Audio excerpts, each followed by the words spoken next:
I saw this today, and this was an interesting TikTok, and I want to get your thoughts on it, especially Rome, because this is actually a really good idea, and I hope to get this young man on one day in order to talk about this. But let's go. Nice to meet you. My name is Sterling Braden, founder and CEO of the Friendly Felon app. It is America's first and only felony-friendly job and housing marketplace app. I would like you to think of the app as like Indeed for felons, Apartments.com for felons, Facebook, Instagram, and Twitter for felons. It has its own wraparound resource center so people can transition back home into society smoothly. I come to you today to talk to you about the the lack of resources and opportunities that I have been able to find for these justice impacted individuals. I built this whole app by myself. Well, me and a good friend, we built this app with no money, just focus hope. We haven't had any investment. We learned how to build the apps on YouTube. We didn't go to school for this. Just passion and focus hope. Basically, as of now, we have 5,100 users on the app, and we have like maybe 250 job posting users. With that being said, it's not a lot of opportunity for the people that we have on the platform. And I feel like I have been very quiet and not talking about this issue. I've been just trying to figure it out because that's what I do. But I can't see I can't just watch what I built just go to waste because I'm not a camera type guy. I tell people all the time that I'm a Pippen. I'm not a Jordan. You still balling, but I'm not a star type guy. I like to play the background. Um, but I really need to find these opportunities for these people. I am one of these people. I was convicted of a felony when I was 18 years old. I'm now 29. I still can't find opportunities for myself. I built this app because I needed to make opportunity for myself. This is literally all I have. I literally learned how to build apps to build this app. This is my passion. This is what I want to do. I want to help people. It brings me great joy to help people. Now, if you guys could help me push this platform, that'd be great. Uh, People coming home from prison, they come home to nothing, and it's not it's it's not fair that they can go do years when they're supposed to be rehabilitated, come home with no job skills, come home with nothing, and be expected to just be a working member of society and not get in any trouble. It makes no sense. So I'm trying to change that. I'm trying to change the stigma in our neighborhoods, trying to change everything for the youth. I'm trying to change the world. I got to start here first. So thank you for listening to what I have to say, and God bless you. Share the Friend of Felon app, available in all app stores. Just type in Friend of Felon. You could just type in Felon. It's the only app in the app store with the word felon in it. It's ridiculous. I Thank you guarantee. much. Have a good one. This is what's up, man, because this is how we make sure, you know what I'm saying, people come out with to something. Like I have seen too many of my people go in for misdemeanors, even felons, and come out with nothing. They can't be around certain family members because those family members have felonies. You can't get a job. You can't get a good paying job. More likely, you're going to be at a restaurant. You're going to work at Yeah, Home Depot, et cetera, et yeah, cetera. And then that's if you're on parole, you definitely not getting a damn house in your name. So it's good to see people, actually coming together, especially a young black man, seeing what we have been through. We are still we are still a minority in America, but a majority in those behind those bars. And yeah, once people be released, it becomes a revolving door because we have yeah, nothing else to go to. And yeah, growing up in a neighborhood, growing up in crime and whatnot, we spent half of our life in a hood, half of our lives in prison. And once we go back to the streets is nothing like how you remember. Like even I haven't did that much jail time to where I didn't see my neighborhood decay. I was out. I seen my neighborhood decay. A lot of people do years, 15, 20 years. They get out. It's nothing. You know what I'm saying? It's nothing like they would thought it would be. It's way worse. There's no yeah, opportunities out here, and they end up going back to prison because that is all that they know. That's all they knew for half of their life. But it's good. Yeah. It's good that somebody's actually doing this, man, because we need to put our Yeah. first foot forward. And that's what I mean Yeah. by everybody has a place in the revolution. You don't have to be on the front lines. You don't have to be punching cops. You can make a fucking app to find people housing. You can make an app to to connect nurses, to connect certain doctors that's not driven by capitalism, et cetera, et Yeah. cetera. Everybody has a place. And even though Yeah. him himself said, look, I'm not the camera dude, but I have to get this out there. You're gonna have to get your word out there. Everybody isn't a camera guy, but in order for you to get people to listen, especially today's age, and in a world of social media, you have to be social. You have to be social. You have to let people know what's going on. And I congratulate him on his success, and I hope that he get 1 million users, and 50,000 job listings on that damn thing, because we need all the help that we can get for our people. Yeah, definitely. And I came across this and I was just like, man, as someone who has family members who have been in the carceral system, when it affects the families as well. I know what it's like to have to send money to put on somebody's commissary. I know what it's like to have to pay for that phone bill that they charge you up the wazoo for, when you're calling your incarcerated loved one. I know what it's like to not get a call from them, and it's because they've been on lockdown because of something that may have happened. I know what these things are like because I literally had to live through them as a family member on the outside. And the system is not fair, but that is a feature, not a bug. And the fact that this young man was able to, and him and another person were able to build this app, it shows that this young man was failed on purpose. That's the system. They failed him on purpose in order to keep him in the system because they want him to be part of that recidivism. And recidivism basically means people who reoffend and go back into the carceral state. Yes. So they want somebody like him back. And remember what I said in a meeting room? I quoted I said a quote by Albert Einstein. I'm gonna say it here. Everyone is a genius, but if you judge a fish by its ability to climb a tree, it will live its whole life thinking that it's stupid. This young man was smart enough to educate himself into building an app to help people who are in the carceral state so that they can actually get jobs so that they can uplift themselves. By that very notion, it is genius idea. And I hope that this young man continues success in this because people like my loved ones, my family members that have gone through this, and like Rome, like your family members that have gone through this, they can actually be built up. And we need people like this. You don't have to be a person on the front lines, like Rome says. You can be somebody in the background that helps us support. You could be a teacher. You can bake pies for the revolution. I like apple pie. Look at me. I'm fluffy. I love apple pie. Put it with some vanilla ice cream. See? But the thing is, yeah, put a little whipped cream on it. But the thing is that you're doing it for the people because you're doing it out of love.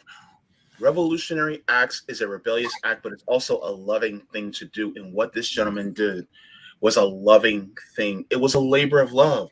So, Friendly Felon, I would like to see about getting this app on my phone. I got to clear out a few apps because my phone's a little taken up, but that seems like a really good idea. And if you guys want to give that support, over 500 of y'all watching, y'all can at least check out Friendly Felon in the app stores and see about getting it so that we can help people who may be in the carceral state to get some form of liberation, at least some respite from what this system does to them.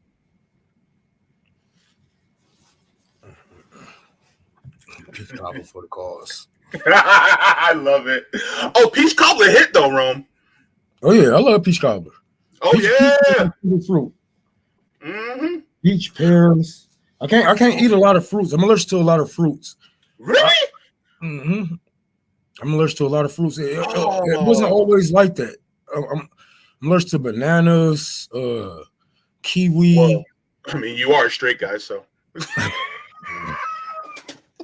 See, this is why they shouldn't have let me and Rome be by ourselves on this stream. But I go can't eat ahead. watermelon Sorry. anymore. It's crazy. Like For real? I just developed a. I just became allergic. I remember we used to eat that stuff all the time. Now it breaks me out. I get highs. Last time I ate a banana, my throat was like fucking hives up. I almost died. You got asphyxiation. Yeah. That's what happened? Yeah. Oh, man. I'm sorry, bro. It's all good. That sucks, man. No more banana pudding for me, man. Oh, don't say that. That hurts. I haven't had hurts, man. banana pudding in 22 years, I want to say. 22 years.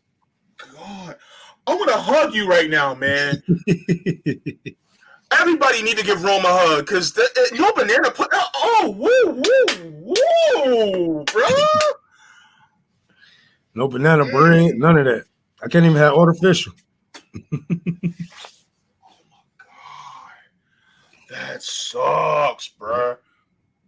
We need to get you. We need to get you to Cuba to see if we can cure this, man. It's probably just the American foods. It's probably just the American foods. Probably all the pesticides and all that bullshit they be spraying on their fruits and vegetables. Yeah.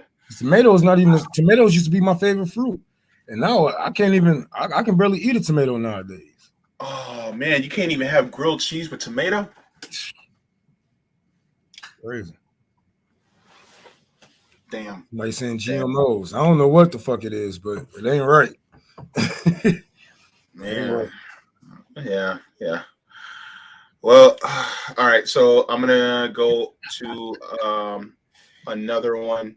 You sent a couple TikToks. Yeah.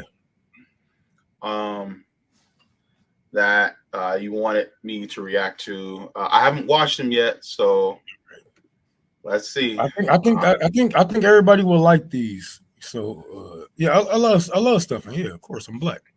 But all right. Yeah. I think everybody will love these. One of them is about capitalism. If you can play that one first. Which one? One of them is about capitalism. It's about a whole bunch of kids. If you click it, you will see a whole bunch of younger kids talking. It's some older people in there too, but okay. Okay. Let me. And then the other one is an update on the Nichols case, because we found out there are more than 5 officers that is involved. It's actually like I think it went from 5 to 7 to 12 people that was actually involved with everything that was going on with this case. So yeah.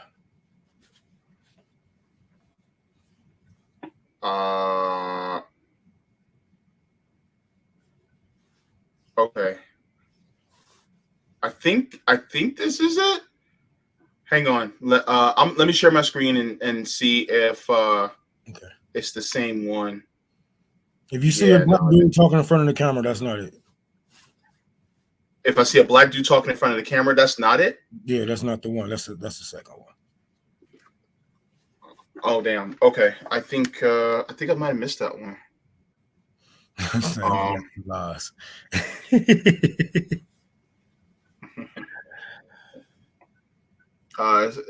You said it. Let me make sure I got the right one. You said it was a bunch of kids. No, that's a black woman on the front. That's not the one. All right, I think that's the first. I think that's the one that we. With a black woman on the front. Yep, it's 2 women talking first. Oh no, it's not. Hang on. I can still eat tomatoes, but not like that. I get my tomatoes homegrown now. I go to my friend garden and I try to get some tomatoes. But if I do get some, I can't eat the whole thing. This one's starting with like the back of a car. No, I seen that. I think I've seen that one before. Oh, let me see. Did I actually send it to you? I don't know if you did. I'm in the I chat. Yes, to our group chat. Oh wait. Okay, I'm about to send it to you again. Hang on. I don't. Hold on. Sorry about this, y'all.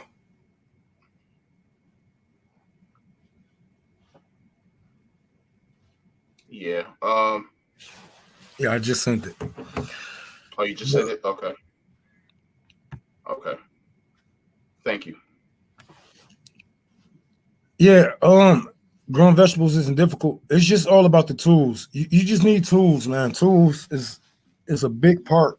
Like you can get out there, you can do it with your hands and stuff like that. But if you want to feed your community and stuff like that, you need tools. Like it took me a minute to gather up enough tools to actually take care of a community garden. That's why I didn't get started as soon as I got the plot, because I was like, okay, I got the land. What do I do now? And I started looking up what to do, and it was like, I was in way over my head, and I took a couple of donations from some comrades. They got me a standing standing lawnmower. They got me a mulcher, some rakes, hose, bitches, party. No, I'm playing. But they looked out for me, and I think this summer we should be able to get it all together. So. All right. So is this it? Yes. Okay. All right. I didn't see this one, so let's go. I don't want to do anything to make money. I don't want to. Just find it so terrible that at the young age of 23, I'm ready to check out. Like, I don't want to do anything at all. I don't want to work because my money's not mine. I don't want to go to school because I feel like I'm getting a degree for somebody else. Like, I don't want to do anything. And I feel like that's so sad. Having my regular meltdown and realizing I'm never going to escape capitalism. And I'm just going to be a cog in the machine of productivity for my whole life. So,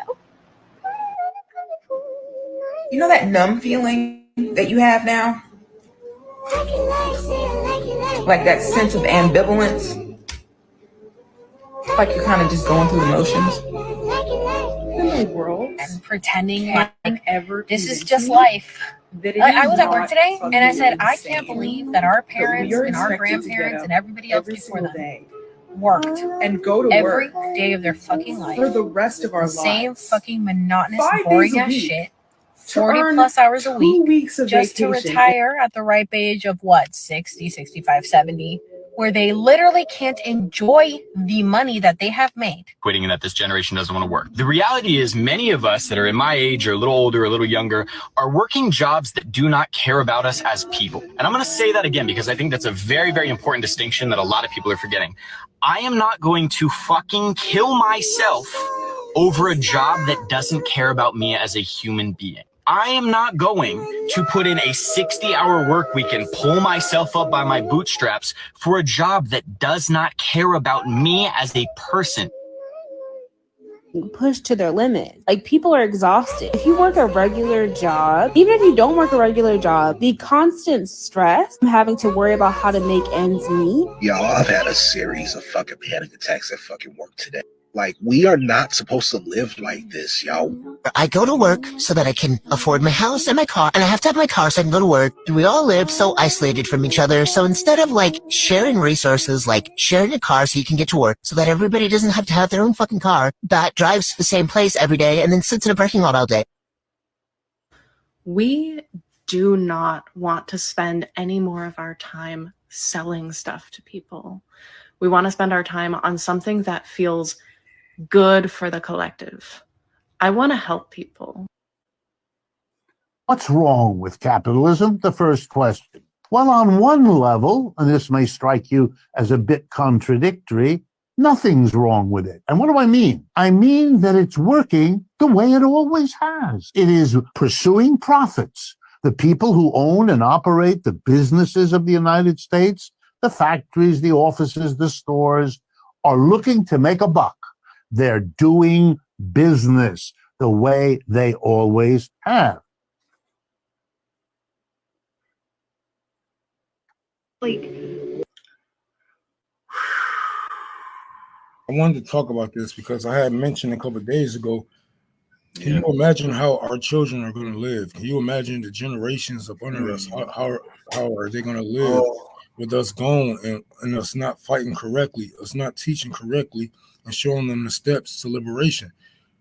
If we was to leave them right now, if we are feeling this way, if the Generation Z is feeling this way, I feel so bad for Generation Alpha and under, because they're going to have it way worse. Yeah, we're going to have it so much worse than we can ever imagine.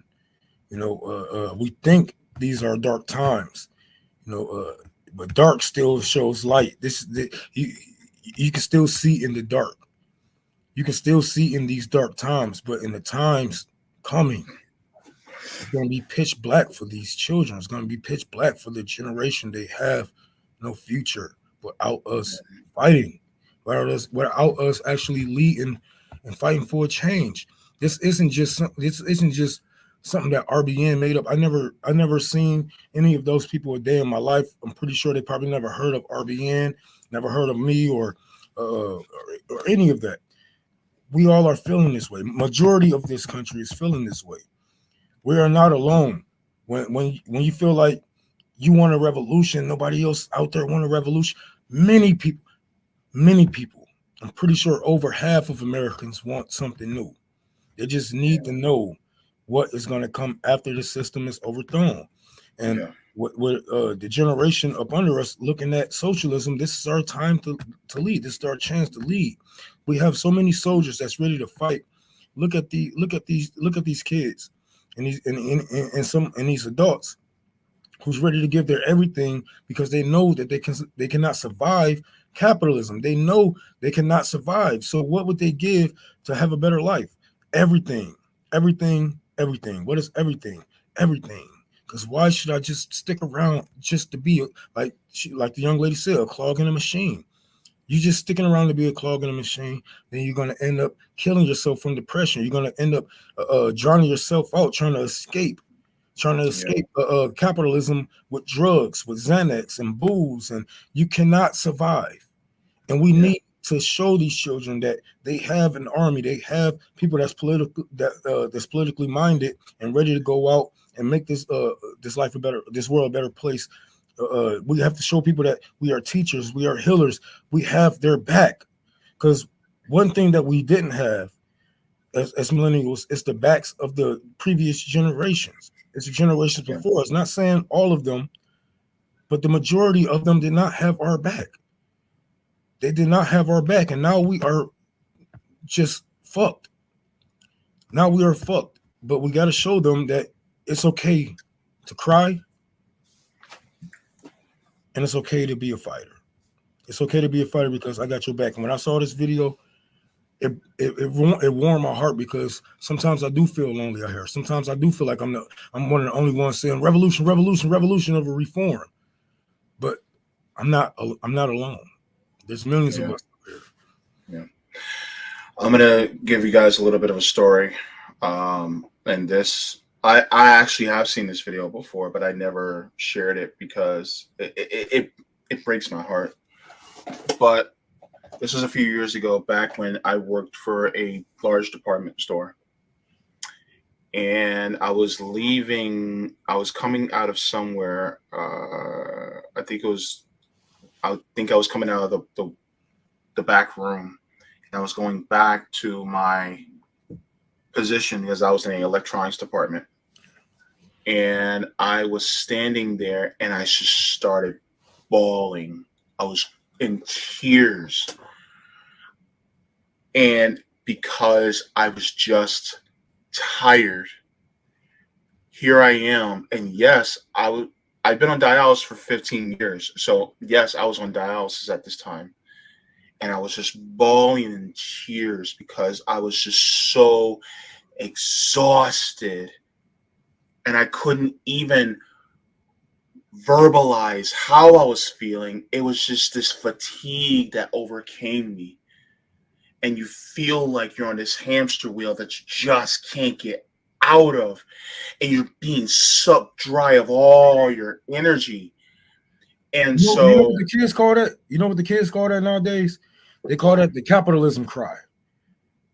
Yeah. Capitalism cry. When you just can't take, you don't even know what you like. This remind me when I was walking home from Chrysler. Yeah. Walking home from Chrysler. You hear that? Do that make sense? No, it don't. I was walking home from working at Chrysler. Wow. It was winter, and I had holes at the bottom of my shoes. Can't afford enough shoes. Got to buy my kids shoes. This and that. Pay the bills, and I'm just like, I got my paycheck. I'm looking at my paycheck. It's $800.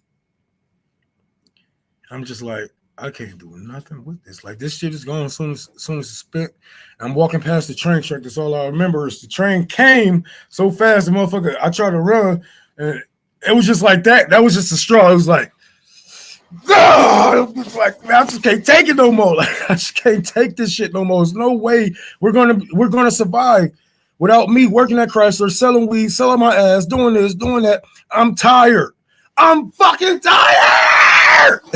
I'm outside the motherfucker. I'm yelling like, I can't take this shit no more. And it be like that. It be like that because people, they just feel like we just hamsters on the wheel.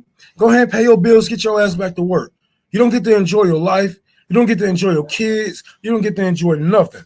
Get your ass back to work and hope and pray you don't miss a fucking day because your ass about to be evicted if so. Yeah. People in the chat, people are watching. I want you guys to also put your experiences in the comments. Now, if this triggers you, then please don't do it. But what was that moment, that capitalism cry? What was that moment for you?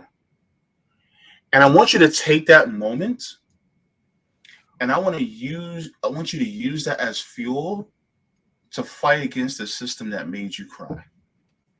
Fight against the system that will make your kids cry, your nieces, your nephews, your little brother, your little sister, your little siblings. I want you to use that energy because the thing is that we should not be going through this at all. I literally am at my wit's end right now. I know you guys are too. And the thing is that the problem is that this is too usual. It's too often. But I also have hope. Because if the kids are vocalizing how tired they are, then it's up to us, millennials, Gen X, and some of us who are boomers that are still in this fight, for us to look at them and go, you're not crazy. You're not mad. This system is actually rigged against you. Let's come together and let's change it. And I just feel bad because I love how they losing the narrative, man, because see, real life people want socialism. That's the end of it. You know what I'm saying? We are seeing the real minority. The real minority of people wants to keep the system in play, but on the ground, the workers, the homeless people, they want full revolution. They want full change. This is the real, we are the real majority. The real majority wants change overall. See, what they try to do is they try to fill our brain with all this bullshit and people that's not even real. People on the internet talking about, oh, you should want socialism, capitalism is the best way. Half of the time these people are even real. But you see these children, you see these people, those tears, that was real. Those stories, that was real. You can see them. You can feel their pain. They're telling their stories. You can relate. You can relate. We are the majority.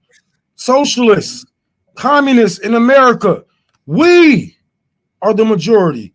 Nobody on a large level in America is looking at all these people starving to death, freezing during winters, no infrastructure for the people. Everything is getting privatized. Healthcare is getting privatized. They're going after Social Security and they say, this is a sweet deal that we are getting. Why do you think half of the other majority of the country that's eligible to vote don't vote? They just don't. They could, but they don't. Because why waste my time when I got to waste enough time fucking working 8 to 12 hours a day for this capitalist? You know, but they're losing a grip. They're losing a grip on the narrative. And what these kids are showing you is that we are the real majority on the fucking ground. The workers, the people. Yeah. We are the voice. And it's going to be, when I'm telling you, it's going to be, they've been pouring gasoline on us for so long. One person is going to have a spark and all of this shit is going to burst into flames. That's how long they've been pouring gasoline on us. And when all this shit go down, when one motherfucker have that spark, I guarantee we're going to see a revolution. We're going to start to see a revolution. It might not be a revolution national wide as, you know what I'm saying, the whole nation or whatnot. It might be a domino effect, but you're going to have people calling for a change, and people are going to be willing to live and die for that change because I have nothing else to live and die for. You took my house, you took my job, you took my kids. They're in a foster home. I have nothing else. What can you take from me? Yeah. And when those people get a whiff of something in the air, a change in the air, shit, I feel sorry for these. I don't feel sorry for them, but I'm saying when you see them motherfuckers crawling over your fences, when you see them motherfuckers throwing mattresses over your fence that got them spike fences and throwing covers on your shit to infiltrate your properties, oh yeah, you better watch out. But you did it to yourself. They did it to themselves. We could have helped the people. We could have helped the people. They had multiple chances. It's like Tupac said, we all hungry on the porch and they throwing fucking parties. They throwing salamis all over the fucking place. You knocking on the door. We knocking on the door. Now we banging. We banging now. Now we about to get to the point to where he said, all right, we about to kick down the door and just start busting. Mm-hmm. And start taking what's ours. Why not? Yeah. Yeah. Yeah. I got something that I want to share.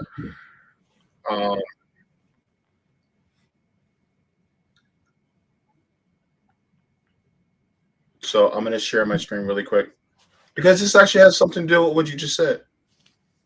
And this has actually gotten some traction on TikTok.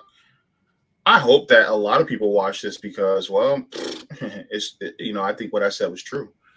But let's listen. What's the end game here? Like, what is it they're going for? Slavery. The fulfillment of capitalism is slavery. That's basically it.